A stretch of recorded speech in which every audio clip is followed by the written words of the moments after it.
Hey, it's Wednesday, September 29. So, Monday, I took the bus out and the starter failed on me. Had to get towed for $335, I think it was. And what happened? Something in the starter solenoid failed. It did not disconnect electrically, and it was like smoking. Looked like it was ready to catch on fire. This was just so freaking hot. There was grease dripping out of it. It cooked the sticker off of it. It's pretty bad carnage. So I'm taking this apart now. I just started videoing here because I want to see what happened. I suspect the starter solenoid welded itself in the on position, which is very disappointing because that's a brand new starter solenoid. I just put that on there. This has ended up costing me quite a bit of money. Now I got to buy a whole new starter, not just the solenoid. And yeah, one of these ought to fit. And the towing. We're getting up to, gosh darn it. You know, when you graduate to having glasses, all the stuff looks like it's a different size. And I hate that. It drives me nuts. Since I was a little kid, I used to be able to tell every single wrench apart. I had such good eyes, I could set ignition points by eye and be within a few thousandths of an inch. Often get it right on the money for all of you that know what ignition points are. So, yeah. There's a newer version of this starter that's available. I'm going for it. It has an extra solenoid on here. It's got a solenoid bolted onto these 2 points. And that solenoid provides the power for this solenoid, and it pulls power directly from this big battery stud, which is supposedly better than how they currently are. I don't know, a little bit less voltage drop. So what I did notice on this new starter solenoid, it was starting to fail, just like the old one did, where you would get, oh, that's connected inside, and I gotta take the whole thing off. You would get, oh, look at that, man. Talk about cooked. Man, you could smell the stench of burning electrical stuff. That was freaking hot, man.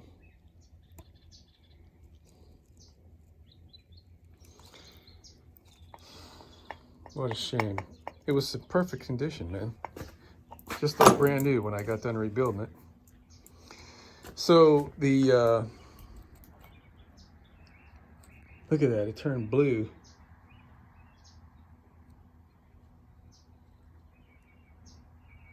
I'm surprised it didn't sling the solder out of this thing.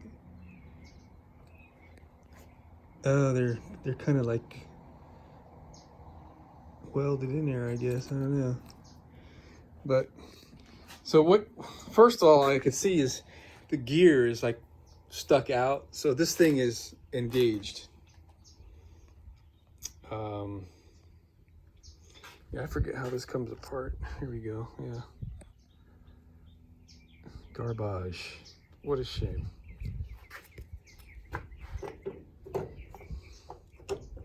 So what I really want to see is what's going on. Look at all that burned up stuff.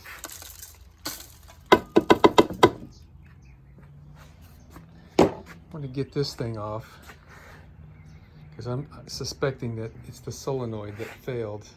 Need a 10 millimeter. Suspecting it's the solenoid that it welded the contact shut. So what had happened was it started doing that, you know, you turn the key and it clicks but it doesn't crank thing. So I thought to myself, I'm gonna have to change this solenoid out again. And so I was like clicking it like 3 or 4 times, and it started. And then the foot throttle was not working. So it's like, oh my God, now what's going on? I didn't know anything about the starter at that time. So I experienced that foot throttle cutting out on me before, and it was a blown fuse that apparently part of the horn. I replaced the horns on the bus with bigger horn, and it evidently took more power. And because the horn quit working, the horn was on the same circuit. So I just made the assumption that it was the horn that was the problem. And I was fine with that. One more thing I needed to do. I needed to get a new horn, and I was gonna actually change the electrical circuit so that the horn, I was gonna run the horn on a separate circuit altogether with a relay so that it would not take any load from the vehicle. Yeah, this thing is stuck in the push out the gear mode.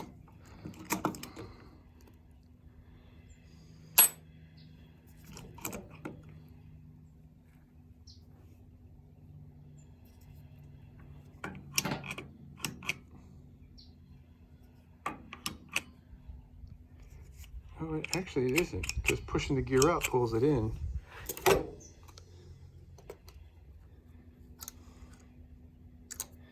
So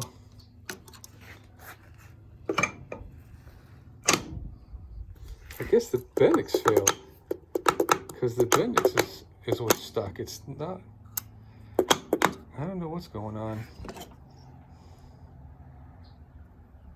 I'll do some diagnosing here, see if these two are still electrically connected.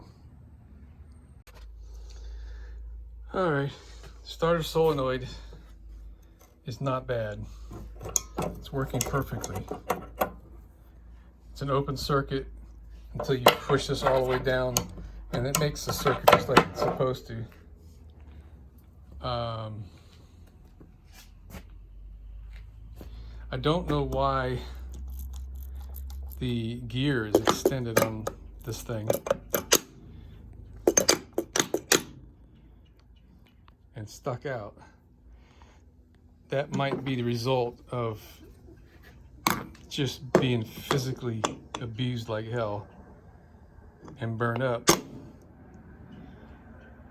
But the fact remains, this thing was electrically on. This wire was smoking right here, and it wasn't shutting off. So now I'm really concerned that the problem is not the starter and not the solenoid, but something in the vehicle that kept the starter going.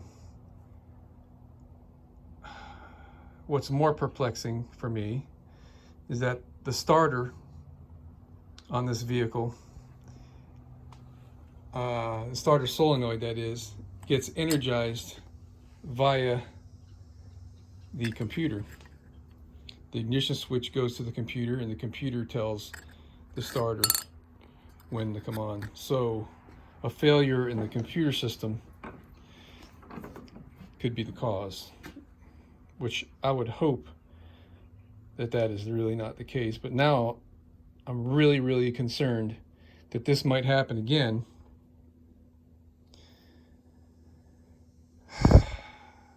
Making me want to put some kind of fail-safe in the system that I could quickly and easily turn off the power to the excitation of the starter solenoid remote. Because it took me quite a while to get this thing to shut off. I had to disconnect the battery. It was the only way to do it. What I did do when I was underneath the bus and this thing was in fail mode and smoking. So I came under here and I cut the wire that went here. This is the excitation for the coils in here, and it sparked. It clearly was sparking when I cut that wire off, which means this was being held electrically on. Let me show you what activates that. Two things actually, like I just mentioned. The computer, the ignition switch tells the computer I want it to crank, and then the computer sends out a signal to another solenoid right there. And this solenoid sends power to the other solenoid that's down there on the starter. Now I just checked this one, and there's no connection between the two positive posts. And before I was working on taking the starter out, I checked this and it was clicking on and off like it's supposed to. So gosh, this is starting to sound like a computer problem. Bummer. All right, I got my replacement. It's the exact one. I would have liked to have had the one with the integral relay attached right here. I think that would be a little bit better. I mean, the Delco Remy guys came up with that idea. Then I bought a new contactor also. And I was thinking, well, maybe I could just bolt this contactor on this. It just won't fit. I mean, it would go up in there, but you know, maybe I could take a piece of angle and bolt a piece of angle onto the starter and then bolt this right there. That's actually a pretty good idea. Let me explore that a little bit further. So if I do that, what I would do is the place where this contactor sits up on the fender, on the firewall, this would no longer be located there. I would just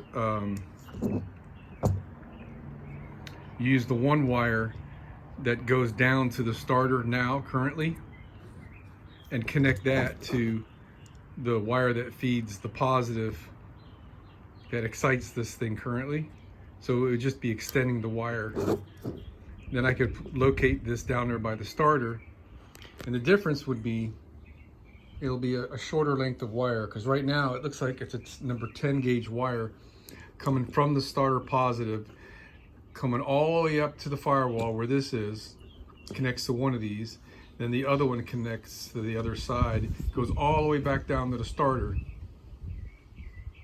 and waiting for these to get energized to close this circuit, which puts positive power on the little terminal right there. So the difference would be if I've got the starter solenoid right here, I mean, not the starter solenoid, I guess we'll call this a contactor. If that's sitting right here, and it's getting power from this big stud right here, that close, and then sends power from that stud to here, that close, there'll be no voltage drop in that circuit, no extra voltage drop in that circuit to be concerned about. And it might give this a little bit more oomph. That's my story, and I'm sticking to it. Well, here's my rig. I'm not even sure if it's going to fit in there. So the coil here is picking up ground from this. It's going to get excited from this stud, which I'm going to use the wire that used to go to here. We're getting our 12 volt power from the main battery here. When the contact's closed, 12 volts is going to go here. So this is replacing this same device that was on the firewall, basically, and we're putting it right up next to the starter. So as long as it can take the heat and the weather down here, we're going to be fine. All right, we're in there.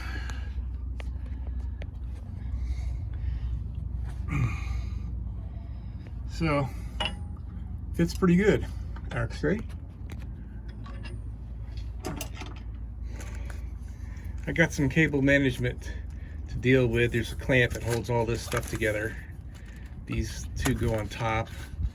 I need to tie wrap some of this stuff, like that pink wire up there. We don't want it shake and break off right there. But before I do anything else, I mean, we're fully installed. Everything is tight. 1, 2, 3, 4. Yep. I'm gonna connect the battery and crank this thing a couple times and make sure it works correctly.